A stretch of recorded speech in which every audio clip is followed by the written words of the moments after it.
La actualidad, los protagonistas, el análisis y la información en Contacto Directo.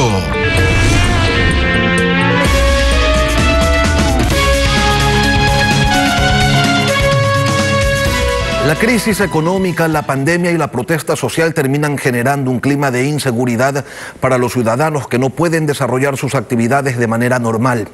Asaltos, secuestros, asesinatos suceden en todo el país todos los días, generando temor en la población que se siente desprotegida, que no quiere salir de sus casas. Allí la primera labor del primer policía en servicio pasivo en ocupar el Ministerio de Gobierno, General Patricio Pazmiño. Buenos días, bienvenido a Contacto Directo. Gracias, buenos días. Un placer estar aquí a través de ustedes poder informar a la ciudadanía. Ministro, ¿cómo afrontar esta situación de inseguridad que parecería agudizarse con la proximidad de las fiestas de Navidad y de fin de año? Bueno, yo creo que justamente la designación de un policía a la cartera de gobierno pone un énfasis en los temas de seguridad. La introducción que usted hacía describía varios de los manifestaciones delictuales que estamos enfrentando en el país y puntualmente en algunas ciudades como Guayaquil, y esa descripción que usted hizo simplemente o lo que hace es poner en evidencia lo complejo de este tema.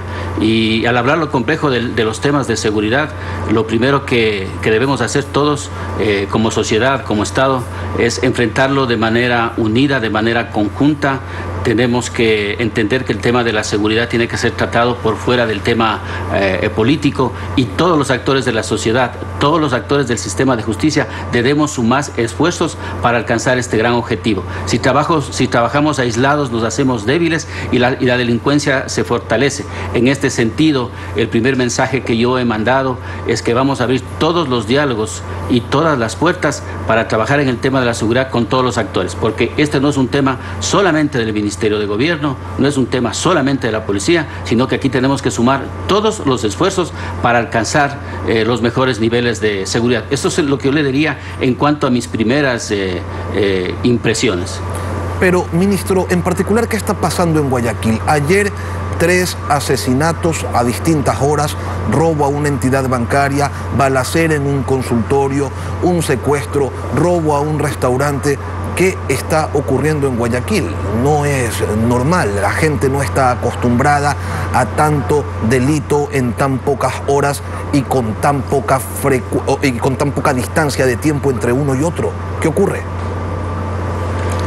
Hemos estado afrontando una crisis sanitaria. Esta crisis sanitaria ha desembocado en una crisis económica, y esto en una crisis social, como bien usted lo decía en su introducción.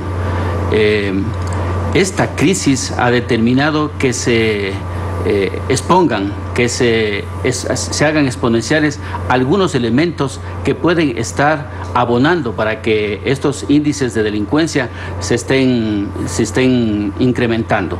De ese hecho es que también nosotros hemos estado diciendo que hay que mirar, que hay que observar todo el mapa social del país para ver dónde hay otros factores, más allá del accionar de la policía, más allá del accionar incluso de algunos operadores de justicia que están favoreciendo este tema. Por eso es que vamos a insistir en que el problema de Guayaquil y el problema de otras ciudades lo vamos a tener que hacer en conjunto. De hecho, las primeras acciones que estamos tomando respecto de este tema será mandar parte del mando institucional a la ciudad de Guayaquil para que haga base en la ciudad de Guayaquil. En lo siguiente, vamos a hacer equipos interagenciales fundamentados en inteligencia anticriminal para enfocar los sitios, los lugares e identificación de las bandas para desarticularlas y de esta manera limitar y reducir su accionar. Incrementaremos el personal uniformado. De hecho, en las horas de la madrugada que hemos estado analizando y gestionando los últimos casos que tenemos en Guayaquil, hemos tomado ya la decisión también de incrementar el personal uniformado, tanto de investigaciones como de preventivo, para que se traslade a Guayaquil con objetivos específicos para trabajar en ciertos lugares de la ciudad. Y estoy esperando que se produzcan en las primeras horas de la mañana para poder tener una conversación con la alcaldesa de Guayaquil para promover de la manera más pronta posible un comité de seguridad donde tratemos estos aspectos y comencemos a trabajar respecto de las estrategias y las acciones que vamos a generar para la ciudad de Guayaquil. En conjunto, todos los actores, esto no es un tema solamente del Ministerio de la Policía, todos los actores del sistema de justicia, a entenderse, Policía Nacional, Fiscalía, Judicatura, Defensoría Pública, el Servicio Integral de Personas Privadas de la Libertad, y también haciendo un llamado a toda la sociedad y incluso a los diferentes partes de la sociedad que están en los temas de la productividad del país, que favorecen la economía del país, para sumarse a esta gran cruzada por generar las mejores acciones en tema de seguridad. En distintos momentos el municipio de Guayaquil ha planteado una medida que es polémica, la prohibición temporal de que dos personas se movilicen en una moto. Usted, que tiene experiencia como excomandante de la policía y como jefe de distintas unidades investigativas, ¿considera que esa es una medida correcta que podría de alguna manera tener como resultados la reducción en los índices delictivos? Mire, el accionar de la delincuencia es bastante dinámico y cada estrategia o acción que se haga contra la delincuencia siempre va a tener que ser revisada, siempre va a tener que ser cambiada, reformada, y en ese sentido hay una amplia gama de estrategias y acciones que podemos hacer, y una de estas es una que habrá que considerar. Por eso, cuando entremos a hacer este comité en la ciudad de Guayaquil, yo creo que es uno de los temas que se podría analizar, y si es que consideramos que esta es una estrategia que nos puede favorecer, yo creo que se la debe implementar. Durante los momentos más críticos de la pandemia, la Policía Nacional y las Fuerzas Armadas trabajaron en conjunto para mantener el orden y obligar al cumplimiento de las restricciones dispuestas por el gobierno. Ahora, hoy que la delincuencia retoma con fuerza su accionar, ¿qué posibilidad existe, ministro, de volver a ese trabajo conjunto con los militares? Siempre ha sido una estrategia que se ha utilizado.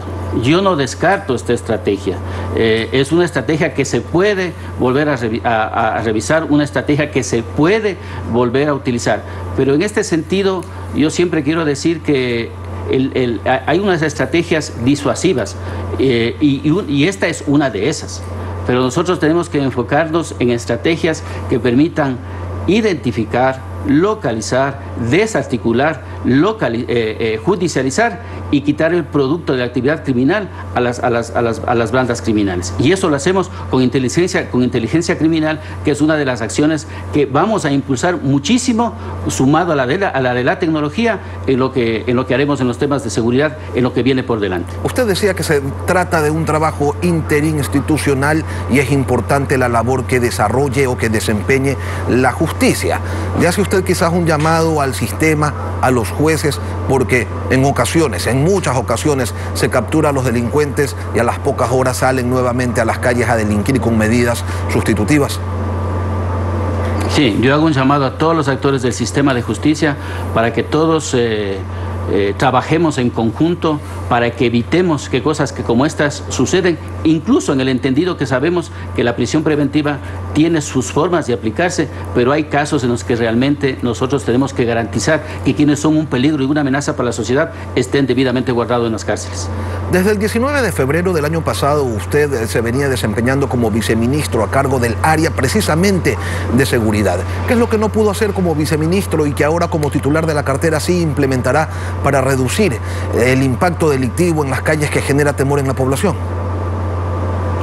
Las estrategias y acciones que yo le describo son las estrategias que hemos venido trabajando en conjunto con la policía, incluso desde cuando yo he estado en el viceministerio de seguridad. No han funcionado, pues, ministro, mire cómo están las cosas. Y las vamos a repotenciar, las vamos a fortalecer. Lo que nosotros debemos entender, y ahí le hago la contestación a su pregunta, en los temas de seguridad no se trata de más o menos policías, de más o menos patrulleros, de la efectividad o no efectividad de un personaje o de una autoridad que está frente a la seguridad. Se trata de que todos como sociedad entendamos cuáles son las causas, los fenómenos que están promoviendo esta inseguridad. Si nosotros solamente apuntamos a estas estrategias, podemos estar teniendo el resultado que nosotros estamos teniendo. De ahí que queremos profundizar estas estrategias para finalmente golpear las estructuras e ir a las causas de fondo que están generando la delincuencia, que no solamente son problemas de orden policial, la efectividad o no efectividad de una policía, sino cuáles son las causas que como sociedad están generando estos problemas. ¿Por qué estamos generando menos buenos ciudadanos como sociedad y por qué estamos generando más ciudadanos que les gusta vivir en la ilegalidad y en la irregularidad? Y eso ya es un problema que supera a la Policía Nacional, que supera al ministro de Gobierno y a las autoridades que estamos frente a los temas de seguridad. ¿Qué información se tiene sobre el secuestro del hermano del ex vicepresidente Jorge Glass? ¿Se ha logrado establecer ya algún contacto con los secuestradores? ¿Él se encuentra bien? ¿Se tiene certeza de aquello? El caso es, como todo caso de secuestro, es un caso que hay que manejarlo con toda la seriedad, con toda la profesionalidad que requiere. Frente a ese caso hemos puesto a la UNACE, unidad prestigiosa de la Policía Nacional con un nivel excepcional de efectividad en los casos. No puedo yo hacer público detalles de cosas porque así lo establece el protocolo. La UNACE está con la familia, está asistiendo a la familia, la UNACE está siguiendo todos los elementos que han encontrado durante los primeros gestiones investigativas que han dado, y sí, ya ha habido algún contacto con los secuestradores. En el juicio político que censuró a su antecesora se sancionó la responsabilidad política en el manejo de la situación en octubre del 2019, pero no la actuación de la policía. 435 uniformados resultaron heridos durante esas jornadas de protesta, 11 civiles perdieron uno de sus ojos.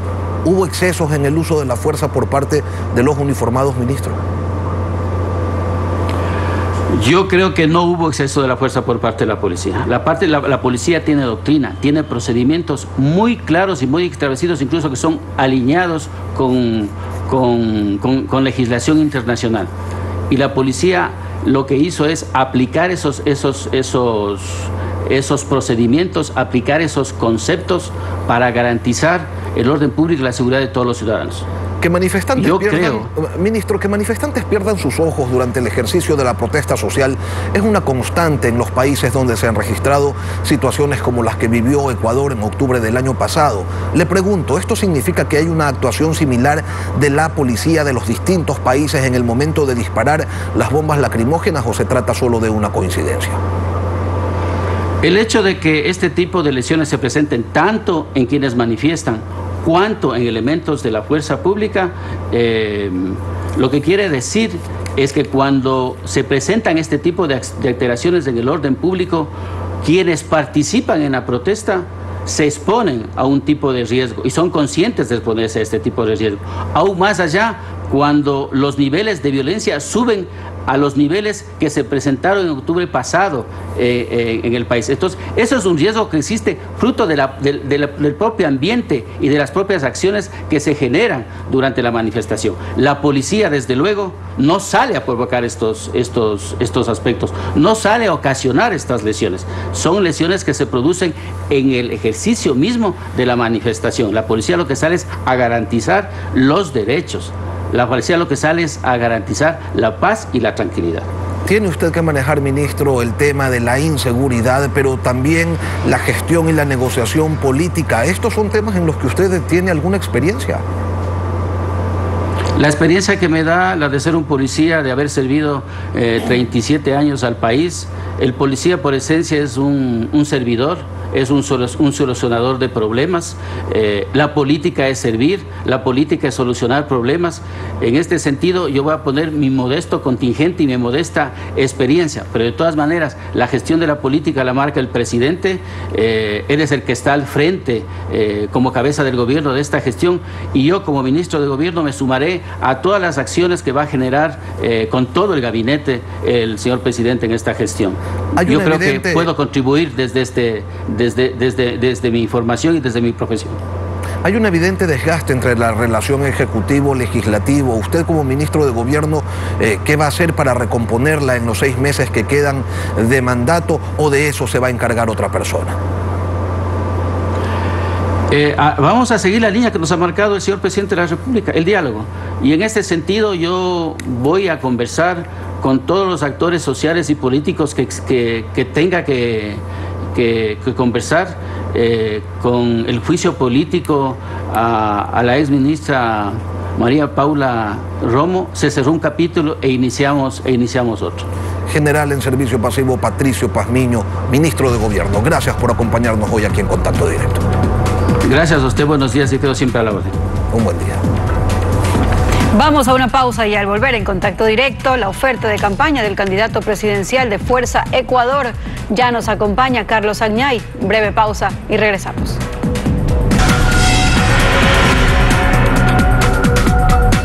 Seguimos presentando los planes de trabajo de los aspirantes a la presidencia de la República. Hoy es el turno de Carlos Sañay de la Bastida, candidato por Fuerza Ecuador. Sañay es guayaquileño, de 64 años. Estudió Ingeniería Química de Petróleos en la ex Unión Soviética. Tiene una maestría además en Ciencias de la Ingeniería, obtenida en ese mismo país, en Gran Bretaña. Obtuvo una segunda maestría en Administración de Empresas. Fue miembro del Consejo de Administración de Petroecuador en el año 2005. En el ámbito privado tiene experiencia en la compra-venta de petróleo y derivados, bolsa de valores, bienes raíces y servicios a la industria petrolera. Es profesor de posgrados en la Universidad Católica de Guayaquil y también en la UES. Corrió por la presidencia de la República en el 2006 y también en el 2009, sin éxito, pero cree que la tercera es la vencida.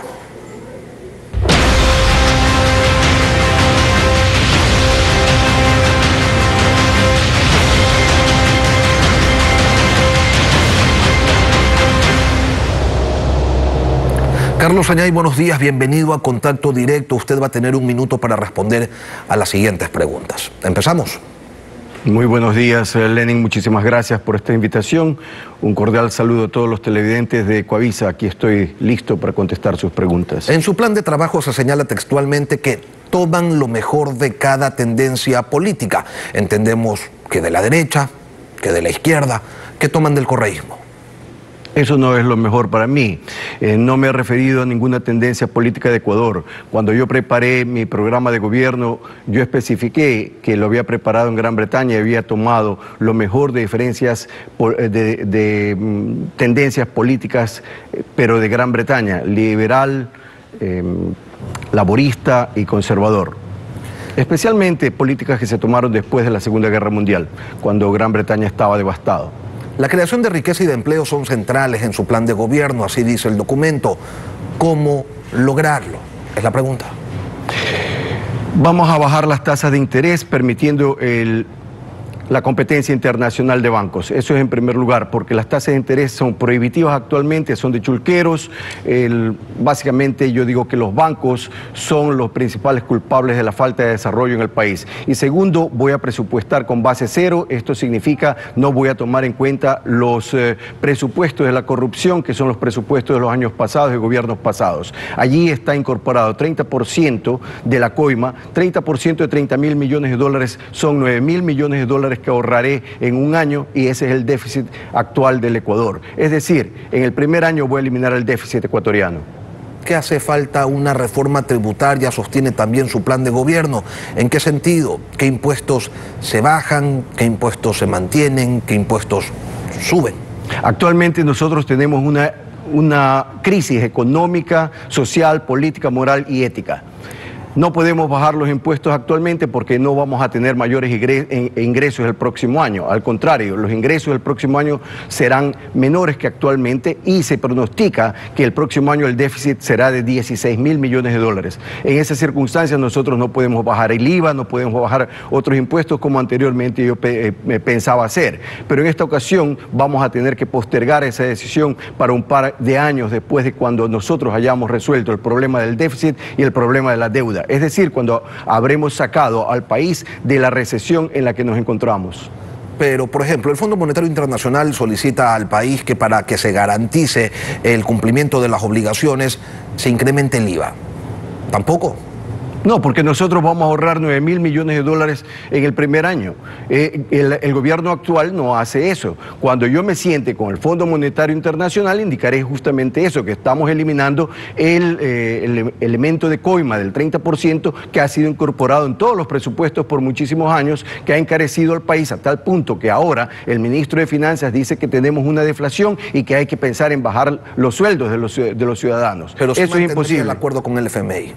No, yo me sentaré con ellos a conversar y negociar el acuerdo que este gobierno irresponsablemente ha firmado, porque toma el dinero solamente para utilizarlo, para salvarse ellos, para salvar el pellejo de ellos y luego dejar el problema para el próximo gobierno. La gente quiere empleo. La empresa privada genera 9 de cada 10 empleos formales en el país.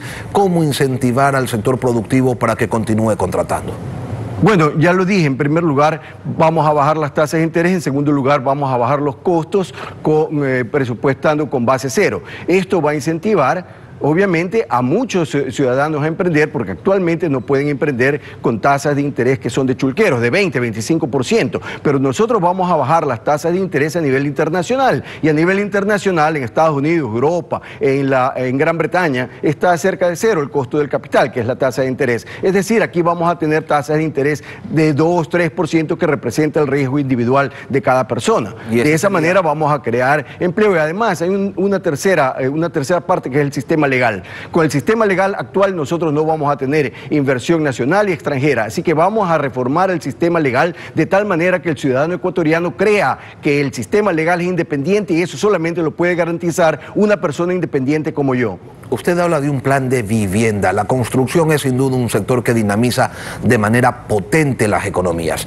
¿En qué condiciones se presentaría este proyecto y de cuántas casas estamos hablando? Nosotros estamos hablando aquí del IES, sobre todo. Los dineros del IES han sido tomados por todos los gobiernos, a pesar de que personas como yo hemos estado diciéndolo constantemente, que esas son inversiones malas, mal hechas, que son una estafa a los ciudadanos. Nosotros vamos a hacer todo lo posible porque de aquí en adelante, con nuestro gobierno en adelante, nunca más se tome un solo centavo del IES, y que las inversiones sean dirigidas justamente hacia el desarrollo del fondo, que es de los ciudadanos que han aportado durante toda su vida con sus ahorros. Es decir, el dinero del IES pertenece a los ciudadanos que aportan al IES, a los afiliados al IES. De esta manera nosotros vamos a tener más dinero y vamos a tener la opción de construir casas, pero yo no estoy hablando de números, porque eso de números siempre es una falsedad. Yo no estoy acostumbrado a mentirle al ciudadano ecuatoriano ni a nadie. ¿Cómo va a ser con la lucha contra la corrupción? Usted es el candidato por el partido que lidera la familia Bucaram, con serios cuestionamientos e investigaciones judiciales precisamente por casos de corrupción. ¿Usted también, de llegar al poder, va a prometer indultos? No, de ninguna manera. Yo no he tenido ningún compromiso. El único compromiso que yo tengo es el de ser candidato por Fuerza Ecuador Fe, lista 10. Se me propuso ser el candidato presidencial, que ponga a mi binomio, que presente mi programa de gobierno, que es bien conocido, que tiene como uno de los ejes fundamentales la lucha de la corrupción. Y la lucha de la corrupción no significa aquí acerca de una familia. La corrupción está en todo el país y en muchas familias. Y especialmente, tengo que decirles, los banqueros han estado gobernando a gobiernos títeres, a presidentes títeres. Ellos son los que han manejado el país tras bastidores, y ellos tienen al país en el suelo. Ellos son los que ponen ministros de finanzas, ponen a presidentes del Banco Central, a superintendentes de compañías, superintendentes de bancos, y el resultado es que en Ecuador nosotros ya tuvimos hace 20 años una crisis, y ahora vamos a tener otra crisis que quiere ser resuelta por un candidato presidencial, por un lado, con una desdolarización, y por otro lado también, aunque lo esconden. El petróleo es su especialidad. ¿Qué tipo de cambio implementaría en la estrategia de comercialización que hoy privilegia una doble reventa entre intermediarios chinos y criollos, y no se termina de entender por qué el Ecuador no le vende directamente a las refinerías de Estados Unidos, que son quienes terminan procesando ese crudo? Bueno, nosotros debemos entenderlo claramente. Tenemos gobiernos corruptos. Se habló de una coima de $4 por barril. Se denunció que en el gobierno pasado eso sucedía. Y este gobierno, que es el denunciante, hace exactamente lo mismo. ¿A dónde va esa coima? Esa coima ya no va a existir con mi gobierno. Vamos a renegociar con los chinos y con los tailandeses, especialmente con los chinos, que ellos dicen, el gobierno chino dice que está contra la corrupción y que ejecuta a los corruptos. Y sin embargo yo no veo a ningún chino radicado aquí en Ecuador que haya negociado peleado con el gobierno ecuatoriano, que esté ejecutado, esté preso o esté sentenciado o algo parecido. Nosotros nos vamos a sentar y vamos a poner los puntos sobre las IES en todos los contratos con estos señores chinos y vamos a ver si es que resolvemos de una manera amigable con ellos o encontraremos alternativas de financiamiento. Reformar la estructura de la Asamblea Nacional, así como el Consejo Nacional Electoral, son dos de sus propuestas, pero ello requiere de una reforma constitucional. ¿Vía consulta popular o de qué otra manera intentaría usted hacerlo? Bueno, la reforma inicialmente tiene que ir a través de la Asamblea, pero yo no creo que vaya a tener mayoría en la Asamblea, así que yo no creo tampoco que una Asamblea que tiene 2% de aceptación en el país, yo no creo que ellos vayan a aceptar las reformas que yo quiera. Y si es que ellos no las aceptan, yo consultaré al pueblo ecuatoriano y consultaré tantas veces, cuantas veces sea necesario, cuantas veces sea obstaculizado, voy a consultar al pueblo ecuatoriano. Es decir, mi gobierno no será solamente basado en la Constitución, sino mi poder va a estar radicado sobre todo en el pueblo ecuatoriano. La inseguridad es uno de los males que azota al país. Una de sus manifestaciones más claras está en la violencia doméstica, las agresiones a mujeres, los femicidios. ¿Qué política impulsará usted para frenar esta situación que a diario se manifiesta dolorosamente en el país? Estoy hablando que nosotros seremos duros contra el crimen y duros contra las causas del crimen. La violencia es un crimen, no solamente la violencia física, sino también la verbal. Todo esto nosotros vamos a forzar, porque vamos a tener un sistema legal imparcial.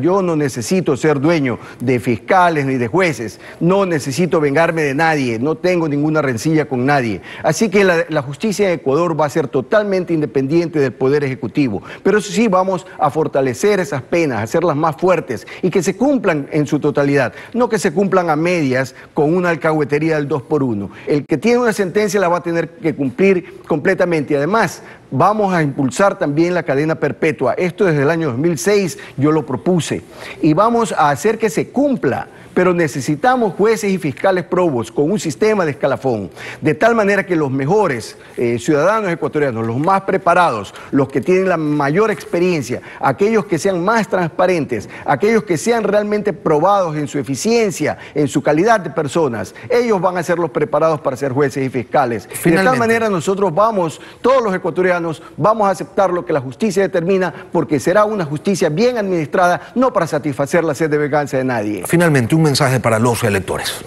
Bueno, los electores ahora tienen la oportunidad de elegir al mejor, no al menos malo.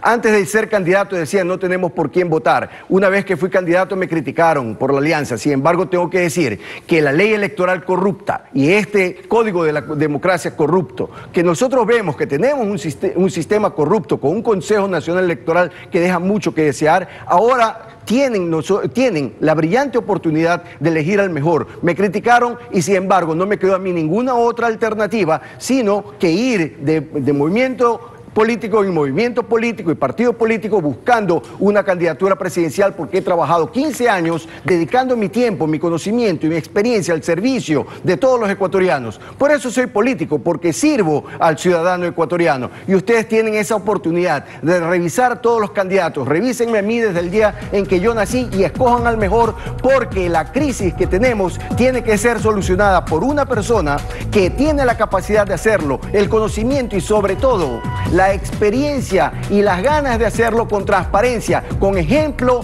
desde los más altos estrados del país. Carlos Sañay de la Bastida, candidato presidencial por Fuerza Ecuador, gracias por acompañarnos esta mañana aquí en Contacto Directo. Muchas gracias a ustedes.